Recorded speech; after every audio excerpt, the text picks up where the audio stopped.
ఈ రోజు కురిసిన భారీ వర్షానికి 11 కేవీ స్తంభం వంగడం జరిగింది. ముస్లాపూర్ గ్రామంలో ఎస్సీ కాలనీలో గల కుసంగి యేసు అనే వ్యక్తి ఇంటి నిర్మాణంలో స్తంభం ఒక్కసారిగా వంగడం జరిగింది. అలాగే ఒక్కసారిగా మెరుపులు రావడం వల్ల భయభ్రాంతులకు గురయ్యారు. ఈ యొక్క స్తంభం వంగడం వల్ల ఎప్పుడు పడుతుందో అని భయానికి గురవుతున్నారు. అలాగే ఈ స్థలం వద్ద విద్యుత్ షాక్ కూడా రావడం జరుగుతుంది. వెంటనే విద్యుత్ అధికారులు స్పందించి గత 4 సంవత్సరాల నుండి స్తంభాన్ని తొలగించమని విద్యుత్ అధికారులకు తెలిపినా అధికారులు పట్టించుకోకపోవడం వల్ల ఈ స్తంభం ప్రమాదానికి దారితీసిందని తెలుస్తోంది. దీనిపైన జిల్లా విద్యుత్ అధికారులు, మండల అధికారులు స్పందించి వెంటనే ఈ స్తంభాన్ని తొలగించగలరని బాధితులు కోరుతున్నారు.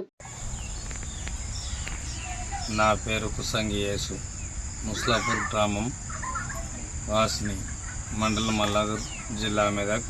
నేను గత 4 సంవత్సరాల నుండి ఈ స్తంభానికి తొలగించమని విద్యుత్ అధికారులకు తెలియజేపిన వారు పట్టించుకోకపోవడం వలన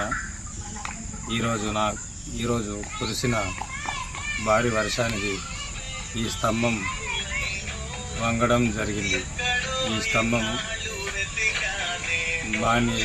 విద్యుత్ అధికారులకు వెంటనే తొలగించమని కోరుతున్నాను. ఈ స్తంభం ఇలా కురిసే వర్షానికి ఎప్పుడు పడుతుందో తెలియదు. ఈ స్తంభం ఎప్పుడు పడుతుందో అని మా కుటుంబానికి భయభ్రాంతంగా మేము భయపడుతున్నాము.